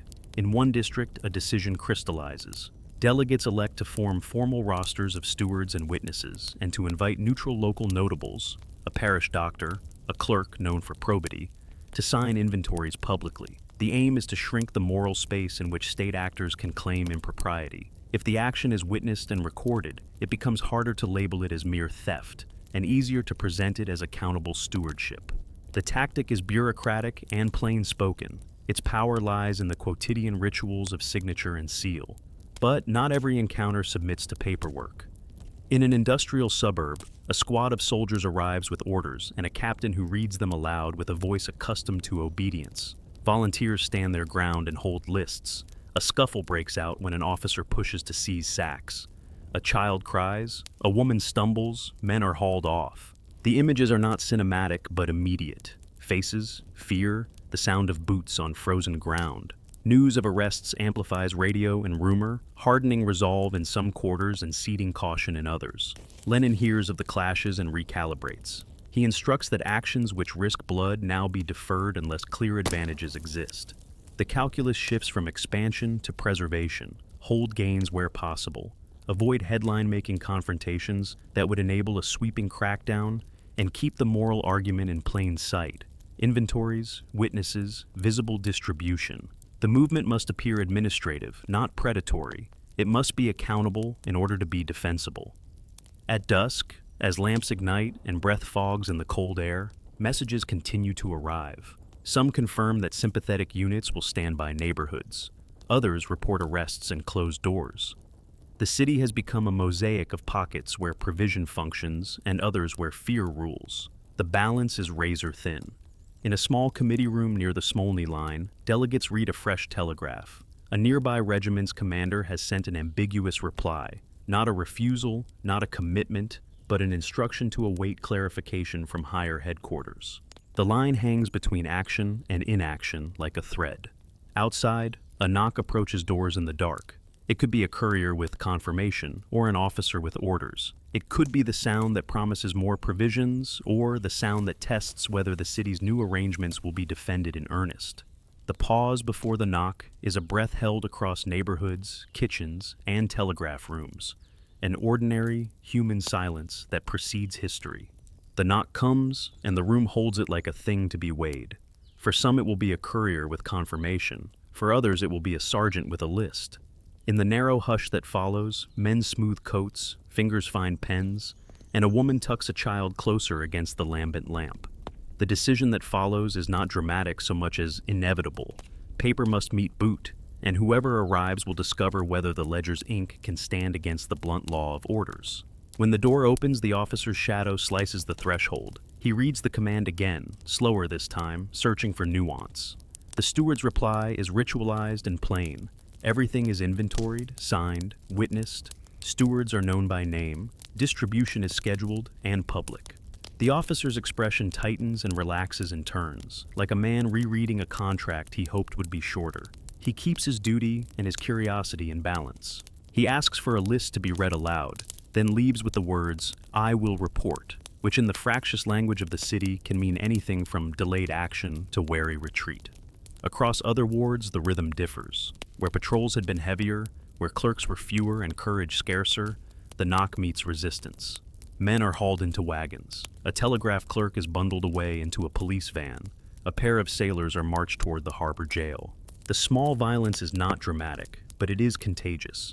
The arrests sear neighborhoods and force rapid improvisation.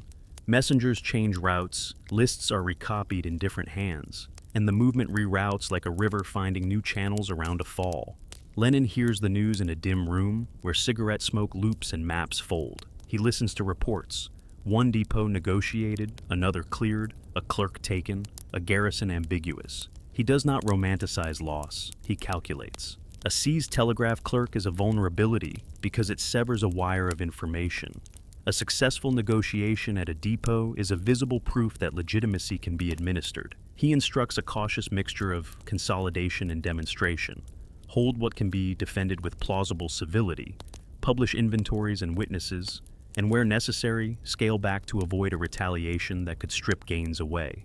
By late afternoon, a pattern hardens. Pockets of provision stand where committees secured cooperative clerks and sympathetic sailors. Other districts retract under pressure. The city becomes a quilt of authority sewn with different threads. Municipal offices holding in some seams, Soviets administering in others.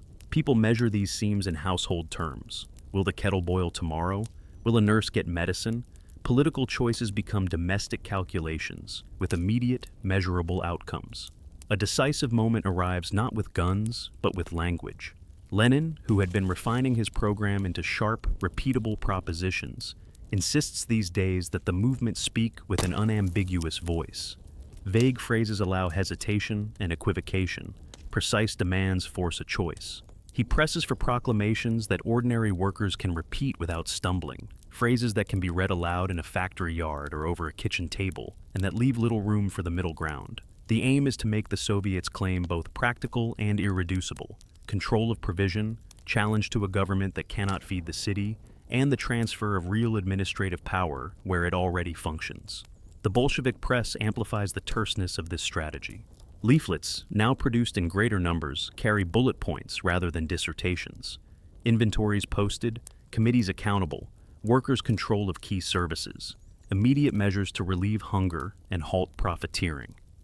The tone is domestic and managerial, paperwork rather than manifesto, because in the imminence of coercion, the most persuasive proof is a ledger and a witness list. In the streets, the human work continues. Women who had always been the city's covert logisticians now wear the visible badge of responsibility, organizing soup kitchens, mapping ration lists, naming stewards.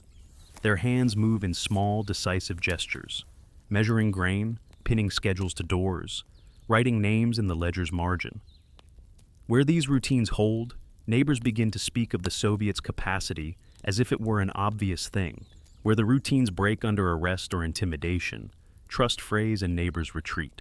The state tests these seams with deliberate pressure. Commands circulate, clear unauthorized seizures, restore municipal custody of depots, detain agitators. In several districts, detachments arrive at depots where witnesses and ledgers had been posted and read the same documents aloud. Some detachments withdraw when confronted by witnesses and public records. Others execute arrests and carry off names to be tried or questioned. Each such episode recalibrates the city's risk tolerance. One of these confrontations becomes a small public drama. A detachment arrives at a depot where a doctor and a school teacher have signed witness statements. The officer reads his order and demands the stores. The doctor steps forward, voice steady, and reads aloud the inventory and the names of those relying on the supplies. A murmur grows in the gathered crowd. Neighbors who had been reluctant now feel their duty made visible. The officer hesitates. His authority is procedural, not moral. He calls for a report. The depot stands that day, but the next morning a patrol returns with a higher-ranking officer and the calculus changes. The movement's leaders learn to treat such episodes as both risk and resource. A successful defense reinforces legitimacy. A failed defense forces tactical withdrawal and a recasting of plans. They begin to pattern their actions to minimize outright bloodshed, legal visibility, public witnesses, neutral notables signing inventories, and small, demonstrable acts of provision that make it harder for officers to brand the movement as looters rather than stewards. Meanwhile, the telegraph network remains a fragile spine. A delayed wire here, a routed acknowledgement there, can mean the difference between local compromise and sweeping clampdown. Clerks, who in ordinary times were anonymous cogs, assume the role of fulcrums. Their quiet refusals, their hidden reroutes, their delayed taps are acts of discretion that echo across barracks and quay. Their courage is technical and often invisible. Without it, logistics would crumble. As days pass, the political arithmetic tightens. Allies and opponents at the Toride debates see the city's patchwork and argue over its meaning. Moderates cite the danger of civil breakdown. Radicals point to kitchens that now serve hundreds. The provisional government debates enforcement and conciliation in equal measure. How much force is prudent, and how much might fracture a fragile administration beyond repair? In rooms where plans are plotted, maps are inked with pins and names. Which depots can be defended with witnesses? Which telegraph nodes are unreliable? Which regiments are likely to obey orders and which will balk? The answers are never absolute. Every calculation is probabilistic, a bet placed on human behavior as much as on military logistics. And then, in the small hours before a bleak dawn, a dispatch arrives that tightens the map.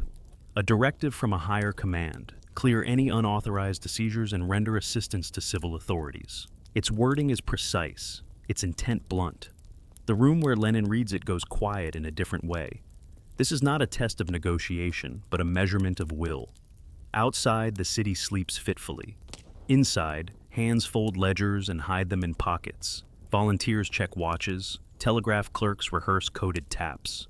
The next knock will arrive not as an abstract question, but as an instrument of choice, whether to force a confrontation that risks blood or to preserve gains and wait for the balance of forces to shift. Dawn after the dispatch is a brittle light that cuts the city into small, sharp pieces. Messengers with satchels, stewards with ledgers, clerks with ink-stained thumbs move with rehearsed efficiency. In the rooms where decisions are made, leaders weigh facts. Who will stand when a knock comes? Which telegraph node can be trusted? Which dock crew will hold a line? Lenin gathers a modest group and speaks with the economy of a craftsman.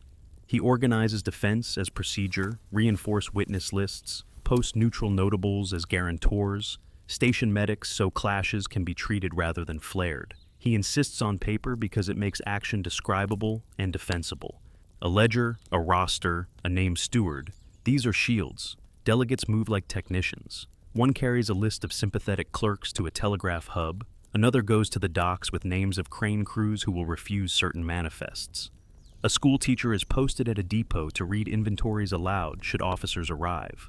Small gestures, an offered coat, a reheated cup of tea, bind the network. The movement's architecture is domestic and dense. It depends on neighbors and trust. The city feels older than its years. Tram bells ring. A baker near the Neva stokes his oven and sets aside extra loaves for a nearby kitchen, signing a receipt to be posted publicly. The act is tiny and political. Tension collects where the state's geometry meets neighborhood networks. In one ward, a detachment approaches a depot and finds a public ledger with witnesses. The officer withdraws to request clarification. A bureaucratic retreat and a victory. Not all news is favorable. In an outer suburb, a seizure is cleared by force. A clerk hauled away, sacks returned to wagons. Committees recalculate routes, move ledgers to safer hands, and prepare contingencies. The lesson is quick. Centralize nothing that can be carried, publish as much as safe. Ethical questions sit heavy.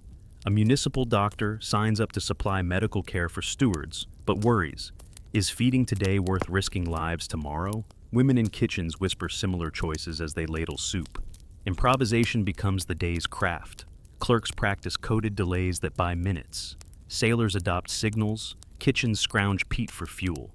The movement runs on human ingenuity and repeated small acts. At the Tauride Palace, debate grows public. Mensheviks plead for legal channels. Bolsheviks insist the city must convert capacity into authority. The press mirrors the split. Cartoons and letters shape public sentiment, and citizens choose according to who can fill a bowl. Late afternoon brings a terse telegram. A nearby regiment is to stand ready to assist civil authorities in clearing unauthorized seizures. The line is short, but its weight is enormous. People measure what assist might mean, bayonets, a column, and glance at lists of sympathetic sailors and clerks. The calculus narrows: defend and risk blood, or yield supplies and condemn households. Leaders choose incrementalism, reinforce witnesses, invite neutral notables, ask sympathetic commanders for clarification while preparing civil defenses, medics, public inventories, liaison delegates. The aim is to keep the moral narrative on the side of provision and avoid giving the state a pretext to crush local governance. That evening, a steward stands under a lamp as a junior officer reads an order. The steward answers with paperwork: quantities, street names, witness signatures, a timetable for distribution. The officer checks names, hesitates, and steps back to consult. In another room, a telegraph clerk delays a hostile clearance and taps a routed message summoning sympathetic hands to hold a key. Each borrowed minute can decide whether a kitchen gets grain or a wagon rolls empty. Not every attempt at finesse holds. In the outer ring, volunteers are shoved aside and a clerk is seized. The scuffle is messy and immediate. No bannered drama, just men shoved between wheels and a child's cry. News of the arrest spreads and stiffens faces in nearby neighborhoods. Lenin reads reports like a machinist checking tolerances. He orders consolidation where a defense is costly and insists on public accounting where a defense can be mounted without blood. He urges teachers, doctors, and notables to stand as witnesses and asks sailors to mark a limited set of piers they can hold without excessive risk. The goal remains: provision with minimal human cost. Night thickens, kitchens hum and children queue. Outside, soldiers drill in small groups. Then, before midnight, a courier brings a fresh dispatch. Higher command clarifies that units should render assistance as needed to restore municipal custody. The phrase tightens the room. Maps are consulted, names ticked off, contingency plans revised. Sealed notes travel to sympathetic commanders. Public copies are posted at depots with witness lists. Volunteers rehearse medics' routines. Telegraph clerks prepare coded lines. People act with routine and dread. Cooking becomes logistics. Chores become strategy. In a courtyard where a communal kettle steams, a mother wraps her child's hands around a tin bowl and listens to a volunteer read aloud the block's distribution list. The child's breath mists in the cold. The soup tastes of barley and small mercy. Around them, neighbors whisper about the arrested clerk down the road and about a sailor who promised to hold Pier 3. The domestic rhythms, bowl, coat, ledger, begin to feel like the city's political grammar. Care as policy, witness as credibility. Across the river, a telegraph clerk named Pavel exchanges a quiet joke with an apprentice to hide his nerves. "If the wires break, we'll run messages by runner," he says, and the apprentice laughs, but both know the truth. Their small work of delay and routing is the hinge of the whole enterprise. Each tap, each pause, each coded sequence is a human decision that can buy breakfast for a ward or leave children hungry. Their hands move like musicians. The rhythm they play is measured in minutes and mercy. Night holds a hush that could be breath or a prayer. The Neva slips by, indifferent. Inside, hands touch ledgers and ears strain for boots. Before dawn, a knock will come. The choice that follows will be small, precise, and profoundly consequential. Dawn slides thin and sharp across Petrograd. People move with purpose honed by sleepless nights. Arrests and concessions from the night before are folded into lists pinned on walls. Lenin gathers a small council, not to orate, but to take inventory. Which depots stand, which clerks are detained, which piers pledge to hold. He listens and speaks in precise machinist sentences. Consolidate where witnesses and stewards can be posted. Withdraw from weak seams. Advertise every action publicly, so it reads as stewardship rather than pillage. Delegates fan out like engineers. They post inventories in market squares, recruit neutral notables to sign witness lists, and rehearse medics' routes. Women at kitchens measure portions in spoons and mark rosters. Tram drivers wrap leaflets into bundles and memorize alternate routes. The movement's apparatus is domestic. Ledgers, witnesses, stewards, rotating watches.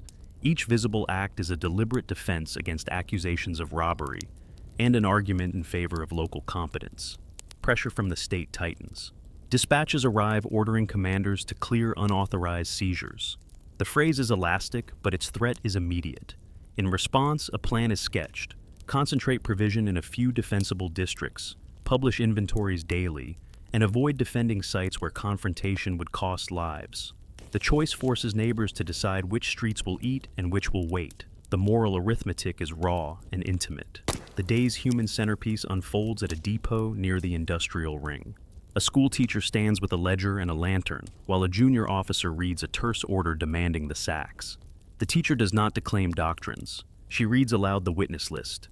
Names of nurses, bakers, infants who depend on the stores. Women stand in a ring, faces lined by winter and labor. The officer's eyes flick from signatures to starch-stiff shirts. He hesitates. The ledger becomes both pleading and proof. He folds the order, checks the names a second time, and for a breath the room is governed by paper rather than bayonet. Elsewhere, a telegraph clerk in a cramped warming room sends a coded tap to a suburban garrison. His fingers move as if playing an instrument. His message reroutes a company to hold a rail junction rather than march on a depot. The clerk's discretion is technical courage. The wires will decide whether the state's attempt to reassert authority chokes at a choke point or carries through. He pauses, listens to the faint clack of an answering key in the distance, then breathes out and slides the paper back into his pocket. Kitchens steam openly, lists chalked on walls. The talk on the street is less ideological than arithmetic. How many loaves can a baker spare? Which sailors will hold a pier? Which tram drivers ferry volunteers? Legitimacy accrues not by slogan but by provision. Where kettles boil, legitimacy is argued by ladle and ledger. Where kettles cool, talk hardens into fear or fury. The provisional government responds with procedure. Ministers send bureaucratic dispatches. Municipal clerks prepare warrants and formal complaints. The state hopes to smother the movement with legality, but the movement has learned to weaponize transparency. Inventories posted, neutral notables asked to sign, distributions witnessed in doorways. Public record blunts sudden seizure and forces officers to choose between procedure and spectacle. Pressure produces both cowardice and courage. A clerk seized in one quarter spreads fear among his peers. In another, the dock foreman pins his name to a roster and walks his peer with visible accountability. Visibility can be protection, publicity can deter arbitrary action. The city learns this lesson in real time, and people begin to use signature and seal as shields. An improvised council at Smolny redraws a map. Delegates mark nodes where wires, piers, and presses are sympathetic and zone districts for defend, defer, or negotiate.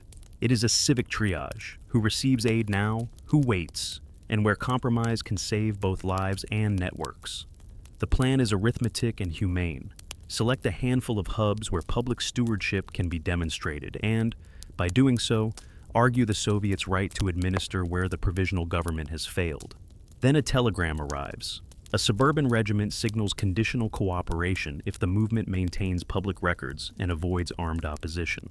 The message is not a pledge, but a hinge. If a unit holds, several depots might be kept without a generalized clampdown. Faces register cautious relief. The arithmetic tilts slightly toward consolidation, but the relief is brittle, contingent on clerks not being seized, on sailors not being pressured, and on the neighbor who will keep watch in the cold.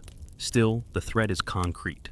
A municipal report flags Depot 7 for inspection at dawn. Delegates must choose: defend publicly with witnesses and medics and risk a direct clash, or disperse supplies into hidden caches and lose the moral high ground. The choice slices to the heart of the movement: provision or prudence, and no formula will remove its sting. As night falls, lists are copied, alternate routes set, backup clerks briefed, and medics rehearsed. A school teacher pins a second witness sheet. A telegraph clerk rehearses a coded delay. The domestic machinery hums. Politics as household management. Volunteers fold extra blankets, check ladles, and mark ration slips with careful hand. In the lamp's small circles, politics becomes a sequence of practical acts. Sign here, count there, stand watch there.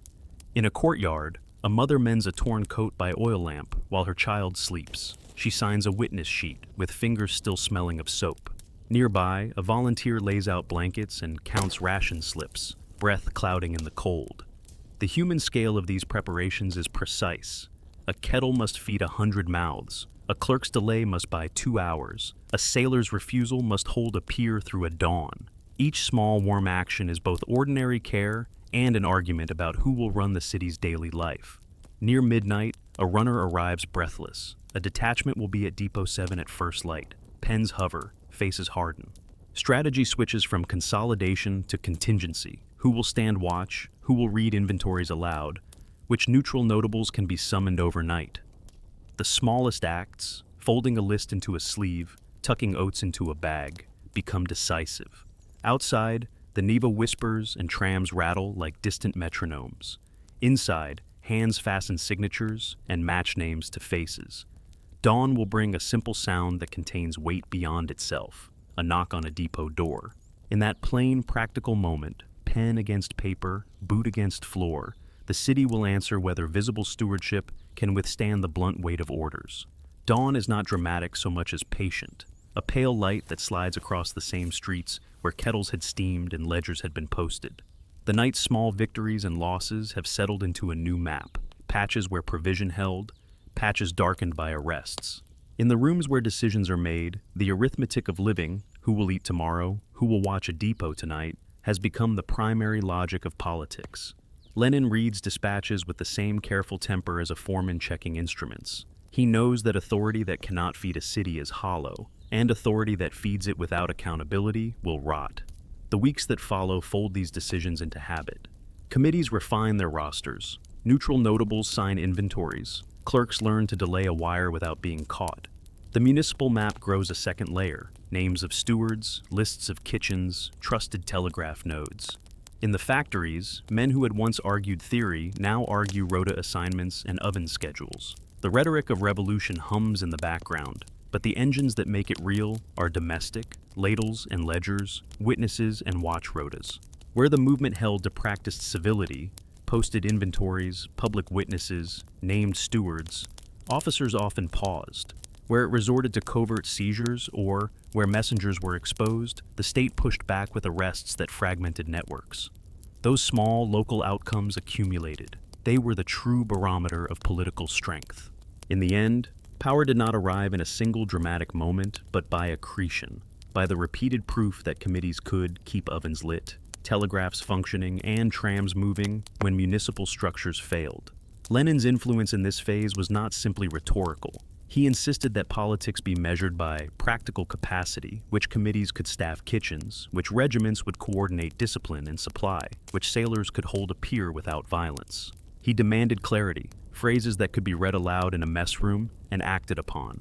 That insistence mattered. It translated abstract demands into commissariats in waiting. For many ordinary people, the choice was not between Lenin and 1,000 pamphlets, but between a warm bowl and another empty night. Over the months, the balance of forces shifted. Bolshevik arguments found traction where the Soviets already functioned as administrative organs and where soldiers, sailors, and workers saw immediate material gain in cooperating with them. The movement did not move as a monolith. It advanced in patchwork. Here, a depot kept open under neighborhood supervision. There, a telegraph node withheld by a sympathetic clerk. Each patch widened the field, where Soviet authority could be presented as competent administration rather than mere factional claim. Historians will argue about causes and weight, how much Lenin's arrival alone changed things, how much the city's shortages did the heavy lifting, how much tactical prudence mattered. Those debates are valuable and necessary. For a man standing in a room with a brazier and a pile of reports, the problem was simpler and less elegant. Make the new claim of authority live in the concrete devices of daily survival. Win the kettle, win a mind, keep the kettle boiling, and authority becomes plausible to people who must feed children before they can judge manifestos. There was also cost. Where seizures were met with force, where clerks and sailors were taken, neighborhoods bled organizers and patients alike. Arrests echoed. They rewired routes and forced greater secrecy. The movement learned to trade scale for survivability, to prefer visible stewardship in some quarters and clandestine distribution in others. Tactical retreats were not moral failures so much as calibrations, a recognition that lives and networks were worth more than a single symbolic triumph. By autumn, the seams of Petrograd had changed. Bolsheviks, bolstered by the practical success of local committees and by the shifting sympathies of soldiers and sailors, won influence in key Soviet organs. The transfer of authority that had been loudly debated in palace halls found expression in decisions made in dusty back rooms, in kitchen rosters, and in telegraph delays. When, months later, the Soviets moved decisively in October, the groundwork was not only pamphlets and proclamations, but a city that, in many places, already knew how to run its own bread lines and water its own clinics. That is the human legacy of that frozen dawn. The historical headline, Lenin returns, revolution follows, obscures the less glamorous truth. Revolutions are knitted from 1,000 small acts of care and calculation. A clerk who reroutes a wire, a seamstress who organizes blankets, a baker who signs a receipt, each becomes an agent of statecraft. The language of governance turns domestic, ledgers, witnesses, rota lists. Authority, in that season, was weighed in spoons. And there is a quieter moral the story refuses to let be tidy. The tools that made a new order possible, organized provision, Disciplined committees, networks of trust, would later be turned in hard and often tragic directions as war and civil struggle reshaped loyalties and moral choices. The practical arts of provision that saved lives in one moment could, in harsher times, be used to enforce conformity. History keeps its ironies. Still, returning to that platform at Finland Station, to the man who folded his gloves and read a city like a machine's schematic, we can hear the human strain under the politics. The freight of hunger, the tact of neighborhood solidarity, the quiet courage of those who lent a pen, or a wire, or a watch.